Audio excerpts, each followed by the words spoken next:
कहानी की शुरुआत में बताया जाता है कि चेस्टर्स मिल नाम का एक शहर पहले आम शहरों की तरह ही था, लेकिन फिर वहाँ कुछ ऐसी भयानक डरावनी घटनाएं घटने लगी जिससे पूरा का पूरा शहर नर्क से भी बदतर बन गया। लेकिन आखिर वहाँ ऐसी कौन सी खतरनाक घटनाएं होने लगी, चलिए जानते हैं। तो कहानी की शुरुआत होती है बार्बी नाम के एक लड़के को दिखाते हुए जो एक डेड बॉडी को जंगल में दफना रहा था। बार्बी वहाँ का लोकल निवासी नहीं था और बार्बी के माथे पर लगी चोट को देखकर लग रहा था कि मरने वाले बंदे के साथ उसकी काफी ज्यादा लड़ाई हुई होगी। उस आदमी को दफनाने के बाद बार्बी अपनी कार में शहर से बाहर निकलने लगता है, लेकिन तभी उसका सामना शेरिफ नाम के एक पुलिस ऑफिसर की कार से होता है। उसे देखकर वो थोड़ा डर जाता है, जिससे उसका ध्यान ड्राइविंग से हट जाता है, लेकिन किसी तरह वो पुलिस से बच निकलता है। पर तभी कुछ गायें सड़क के बीचों बीच खड़ी थी। उनको बचाने के लिए बार्बी अपनी कार को एकदम से मोड़ देता है, जिससे वो गायों से भरे खेत में पहुंच जाता है। इससे उसे थोड़ी चोट लग गई थी। कुछ सेकंड्स बाद वहाँ पर जमीन अर्थक्वेक की वजह से जोर जोर से हिलने लगती है कि अचानक आसमान से एक चीज बार्बी के सामने आकर नीचे गिरती है और सब कुछ शांत हो जाता है। बार्बी देखता है कि एक गाय आसमान से गिरने वाली उस चीज से 2 टुकड़ों में कट चुकी थी। वो डरा हुआ उस चीज को छूने लगता है तो उसे पता चलता है कि वो एक इनविजिबल वॉल है जो इतनी शार्प थी कि इसकी वजह से कई घर भी 2 हिस्सों में कट गए थे। तभी वहाँ जॉय नाम का एक लड़का आकर उससे पूछता है कि तुम ठीक हो या नहीं। वो भी उस इनविजिबल दीवार को देखकर शॉक्ड रह जाता है। दूसरी तरफ शेरिफ और लिंडा को खबर मिलती है कि उस पूरे टाउन की पावर सप्लाई कट गई है, फोन लाइंस बंद हो गई हैं और इंटरनेट भी काम नहीं कर रहा है। यहाँ तक कि सारे सैटेलाइट कनेक्शंस भी काम करना बंद कर गए थे। तभी शहर के ऊपर से उड़ रहा एक प्लेन उस इनविजिबल वॉल से टकराकर क्रैश हो जाता है, जिसे देखकर लोग और भी ज्यादा घबरा गए थे। और ये बात कंफर्म हो जाती है कि ये सिर्फ एक इनविजिबल दीवार नहीं बल्कि एक राउंड शेप डोम यानी गुम्बद है जिसने आधे शहर को कवर कर लिया है। वहीं दूसरी साइड हम एक रेडियो स्टेशन पर फिल और उसकी असिस्टेंट डोडी को देखते हैं जो सिग्नल लाने की कोशिश कर रहे थे। वो दोनों थोड़ा कंफ्यूज थे कि अचानक सिग्नल क्यों चला गया। यहाँ पर फिल को लगता है कि ये अच्छा मौका है उनकी रेडियो रेटिंग्स को हाई करने का, इसलिए वो दोनों सिग्नल को ठीक करने में लग जाते हैं। वहीं एक फायर ट्रक डोम की दूसरी तरफ से आ रहा था, जिसे देख बार्बी ट्रक वाले को इस इनविजिबल वॉल की तरफ इशारा करता हुआ उसे रुकवाकर क्रैश होने से बचा लेता है। थोड़ी देर बाद वहाँ इन्वेस्टिगेशन करने के लिए कुछ पुलिस वाले आते हैं, पर इस इनविजिबल डोम को समझना उनके बस की बात नहीं थी। उसी समय वहाँ पर एक शहर का काउंसिलमैन जिसका नाम बिग जिम था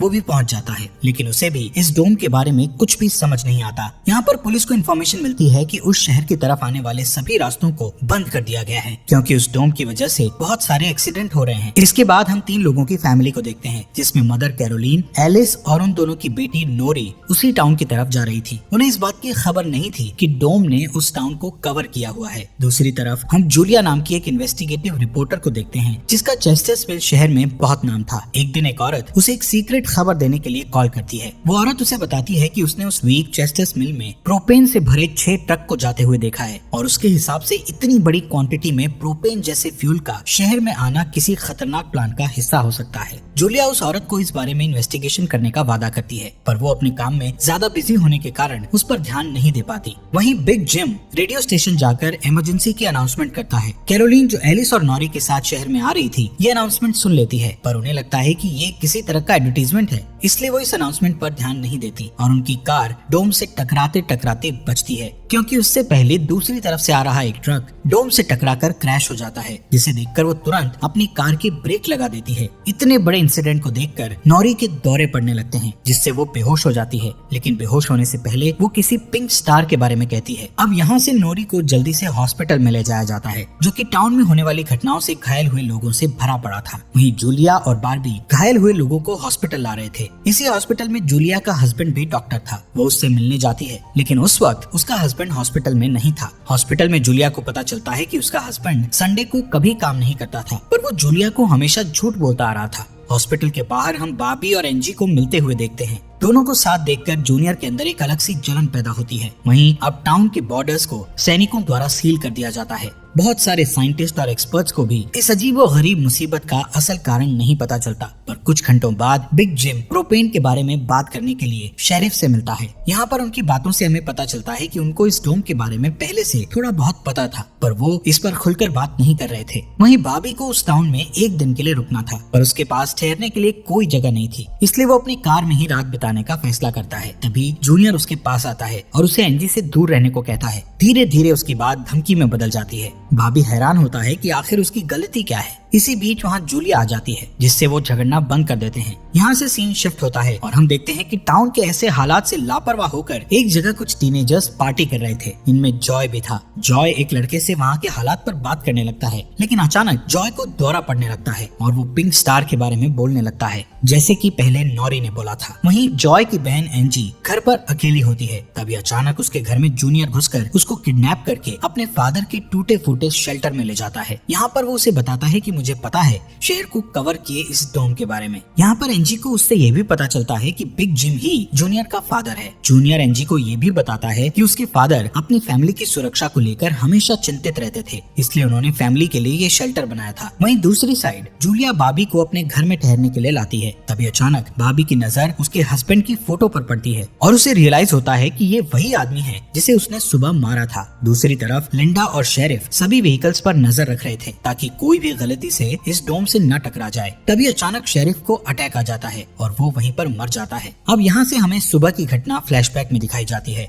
जहाँ बाबी टाउन में जूलिया के हस्बैंड जो डॉक्टर थे उनसे मिलने आया था। वो उनसे कुछ पेमेंट की बात करता है, पर डॉक्टर उसे पेमेंट देने से इनकार कर देता है, जिस वजह से उन दोनों में झगड़ा हो जाता है और एक्सीडेंटली बाबी उसे गोली मार देता है। बाबी जानता था कि भले ही उसने उसे गलती से मारा है, पर उसे इसकी सजा मिलेगी और इससे बचने के लिए उसने उसकी बॉडी को जंगल में दफना दिया। वहीं प्रेजेंट में सुबह उठकर बार्बी देखता है कि उसके गले की चेन गायब है, तो वो जूलिया से इसके बारे में पूछता है। जूलिया उससे कहती है कि वो उसकी चेन को ढूंढकर उसे दे देगी, पर तभी बाबी को याद आता है कि वो चेन उस केबिन में ही गिर गया था जहाँ उसने उसके पति को मारा था। उधर जॉय अपनी फ्रेंड बेन के साथ था, जिसने पिछली रात सीजर के वक्त उसकी मदद की थी। बेन जॉय से पिंक स्टार के बारे में पूछता है, जो उसने रात को दौरा पड़ते वक्त कहा था, लेकिन जॉय को उसके बारे में कुछ भी याद नहीं आ रहा था। वहीं रेडियो स्टेशन में डोडी एक स्पेशल डिवाइस की मदद से डोम के बाहर वाले लोगों से कांटेक्ट करने में सक्सेसफुल हो जाती है। वो सोल्जर्स को आपस में बात करते हुए सुन सकती थी, पर वो उनसे कुछ नहीं कहती। वहाँ सोल्जर्स भी कंफ्यूज थे कि आखिर ये इनविजिबल वॉल क्या है। दूसरी तरफ बिग जिम रेस्टोरेंट में बैठा ब्रेकफास्ट कर रहा होता है कि लिंडा वहाँ आकर उसे शेरिफ के मरने की खबर सुनाती है, जिससे वो लोग तुरंत बंकर में डेड बॉडीज को दफनाने वाले के पास जाते हैं, जिसका नाम लेस्टर था। उधर एंजी शेल्टर में किसी को मदद के लिए बुलाने की पूरी कोशिश करती है, पर वो कामयाब नहीं होती। तभी जॉय वहाँ आता है और उसे चेन के जरिए बेड से बांध देता है। वहीं बिग जिम लेस्टर को अपने साथ लेकर आता है, जो कि शेरिफ का ही दोस्त था। शेरिफ की मौत से वो बहुत दुखी और परेशान हो जाता है। जब लिंडा उनके आसपास नहीं होती, तब वो और बिग जिम पिछले महीने होने वाले प्रोपेन के इंपोर्ट के बारे में बात करते हैं कि प्रोपेन के इंपोर्ट में उन तीनों का ही हाथ था और उन्होंने टाउन वालों से ये बात छुपाई थी। शेरिफ की मौत से ये कंफर्म हो गया था कि वो उनकी इन्वॉल्वमेंट के बारे में किसी को कुछ नहीं बता पाएगा, जो कि उनके लिए अच्छी खबर भी थी। उसी दिन बाद में लिंडा पुलिस स्टेशन आती है तो देखती है कि बिग जिम शेरिफ के ऑफिस में कुछ ढूंढ रहा है। लिंडा के पूछने पर जिम उसे कहता है कि वो वहाँ शेरिफ की वसीयत के पेपर्स ढूंढ रहा है, लेकिन असल में वो वहाँ प्रोपेन के इंपोर्ट से जुड़े पेपर्स को ढूंढने आया था, जो उसे और लेस्टर को परेशानी में डाल सकते थे। वो तुरंत बाहर आकर शेरिफ को बताता है कि मुझे लगता है वो पेपर शेरिफ के घर में होंगे, जिन्हें लाने के लिए वो लेस्टर को तुरंत उसके घर भेजता है। इसी बीच जूलिया जल्दी से रेडियो स्टेशन पर डोडी के पास जाती है, जहाँ वो देखती है कि वो लोग डिवाइस के जरिए डोम के बाहर खड़े सैनिकों की बातचीत सुन सकते हैं। उनकी बात सुनने पर जूलिया को पता चलता है कि वो लोग जमीन खोदकर डोम को बाहर निकालने की कोशिश कर रहे हैं, पर वो इस काम में कामयाब नहीं हो पा रहे हैं। इसके बाद जूलिया रेडियो के जरिए पूरे टाउन में डोम वाली खबर को फैला देती है, जिससे लोगों में डर पैदा हो जाता है और लोग घबरा जाते हैं। वहीं जॉय और बेन बॉर्डर के पास साइंटिस्ट को अपना काम करते हुए देखते हैं। साइंटिस्ट ये देखते हैं कि डोम के ऊपर पानी का क्या असर होता है, पर उन्हें ज्यादा कुछ समझ नहीं आ रहा था, जिससे वो किसी नतीजे पर नहीं पहुंच पाते। वहीं जॉय देखता है कि ये डोम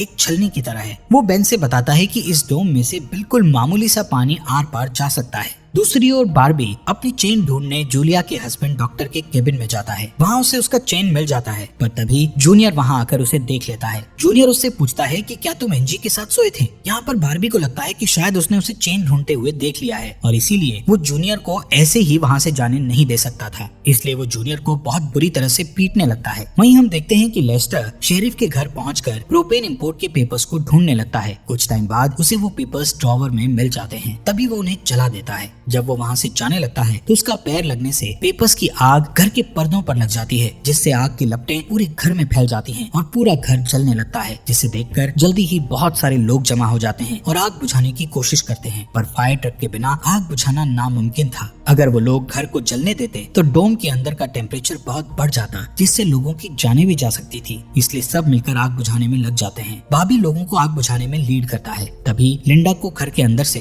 लेस्टर की चीखने की आवाजें सुनाई देती है। वो अंदर जाकर उसे घसीटकर बाहर निकाल लाती है और इलाज के लिए डॉक्टर के पास भेज देती है। यहाँ पर लोगों को आग बुझाने में 1 घंटे के बाद भी कामयाबी नहीं मिलती, उल्टा आग और भड़क जाती है। आखिर में जिम लोडर लेकर आता है और घर को गिरा देता है। तब कहीं जाकर आग शांत होती है। इसके बाद सारे थके हुए लोग इकट्ठा होते हैं। उनमें से पॉल नाम का एक पुलिस वाला फ्रस्ट्रेट होकर कहता है कि हम सभी लोग इस डोम से कभी भी बाहर नहीं निकल पाएंगे, क्योंकि ये डोम आग से जो धुआं निकला है उसे बाहर नहीं निकलने दे रहा। वो कहता है कि हम सभी इस डोम के अंदर ही मरने वाले हैं। इतना कहता हुआ वो हवा में गोली चला देता है, जो कि डोम से टकराकर एक दूसरे पुलिस वाले को लग जाती है और वो तुरंत मर जाता है। यहाँ पर पॉल को अरेस्ट कर लिया जाता है। अंधेरा होने पर जॉय और उसके दोस्त स्केटिंग के लिए जाते हैं। तभी वहाँ पर नोरी जॉय के पास आकर उसे कहती है कि उसे अपना फोन चार्ज करना है। जॉय उसे अपने घर ले जाता है, क्योंकि उसके घर में जनरेटर था, जो कि उस टाउन के गिने चुने घरों में ही था। उधर लिंडा पॉल को जेल लेकर आती है। वहाँ कुछ लोग पुलिस स्टेशन के बाहर प्रोटेस्ट कर रहे थे। असल में वो लोग पुलिस के घटिया सिस्टम का विरोध कर रहे थे। जिम उन सबको ये कहकर शांत करता है कि जरूरत पड़ने पर उन सबकी मदद की जाएगी। लॉकअप में बंद होने के बाद पॉल को हार्ट अटैक आ जाता है, जिससे लिंडा उसकी मदद के लिए दौड़कर अंदर जाती है। लेकिन तभी उसे पता चलता है कि पॉल सिर्फ अटैक आने की एक्टिंग कर रहा था। इसी मौके का फायदा उठाकर पॉल उसे धकेलकर उसे लॉकअप में बंद करके वहाँ से भाग जाता है। इधर बंकर में जूनियर फिर से एनजी के पास जाता है।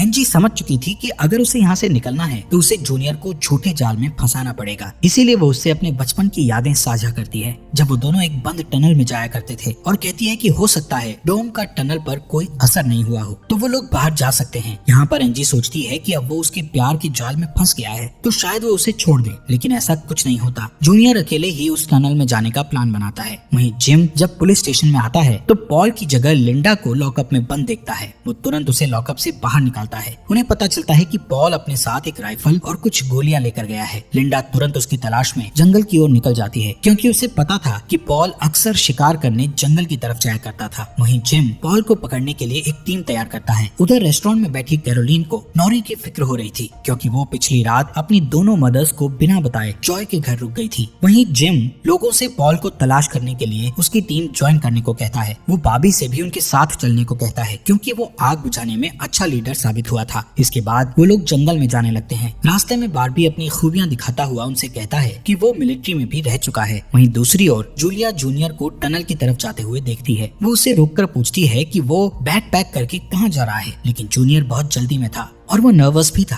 वो कहता है कि मैं बस यहीं पास में अपने दोस्त से मिलने जा रहा हूँ। इससे जूलिया का शक उस पर और भी बढ़ जाता है और वो उसका पीछा करती हुई टनल तक पहुँच जाती है। उधर जॉय के घर पर जॉय और नॉरी साथ में नाश्ता कर रहे थे। जॉय पहले कभी किसी लड़की के साथ अकेला नहीं रहा था, इसलिए थोड़ा नर्वस फील कर रहा था, जबकि नॉरी कॉन्फिडेंट थी और बातचीत में भी हाजिर जवाब थी। तभी बेन और 2 लड़कियों को अपने साथ लेकर उसके घर आ जाता है, जिन्हें फोन चार्ज करना था। उन्हें इम्प्रेस करने के लिए बेन को जनरेटर यूज करना था, जिसके लिए जॉय बेन को थोड़ी बेदिली से इजाजत दे देता है, क्योंकि उस टाउन में जनरेटर एक बहुत काम की चीज थी और इस तरह उसका मिसयूज करना उसे सही नहीं लग रहा था। उधर जंगल में हम देखते हैं कि सर्च टीम पॉल को ढूंढ लेती है, पर उसी टाइम पॉल एक लड़के की टांग में गोली मार देता है। दूसरा लड़का भी उसे संभालने के लिए वहीं रुक जाता है, जबकि जिम और बार्बी पॉल के पीछे भागते हैं। दूसरी तरफ जूनियर टनल के आखिरी सिरे पर पहुंच जाता है, जहां पहुंचकर उसे पता चलता है कि डोम ने टनल को भी कवर किया हुआ है। वो दीवार के बिल्कुल करीब पहुंच जाते हैं, जिससे उसकी टॉर्च जलने लगती है। तभी जूलिया वहां आकर उसे वार्न करती है। जूलिया को देखकर जूनियर को बहुत गुस्सा आता है, क्योंकि वो उसका पीछा कर रही थी। इस बात से जूनियर पागलों की तरह उस इनविजिबल वॉल को मुक्के मारने लगता है, जिससे जूलिया उसे रोकती है। फिर दोनों बैठकर बात करने लगते हैं। जूलिया उसे बताती है कि अपने पास्ट में की गई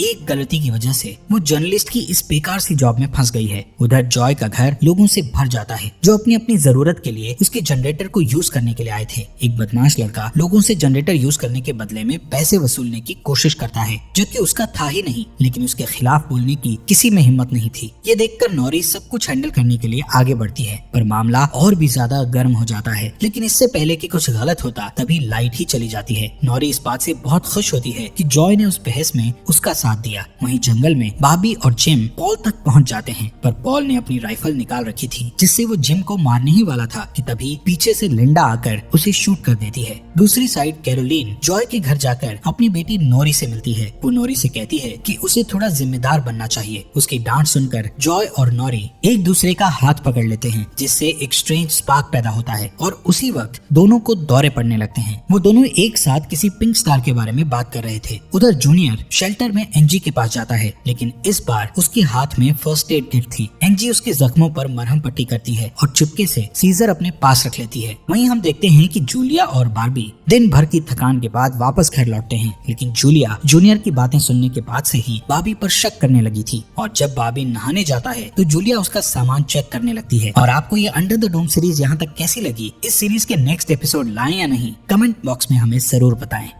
इस वीडियो को लाइक करें, हमारे चैनल को सब्सक्राइब करें और बेल आइकन जरूर प्रेस करें हमारी न्यू वीडियो सबसे पहले देखने के लिए।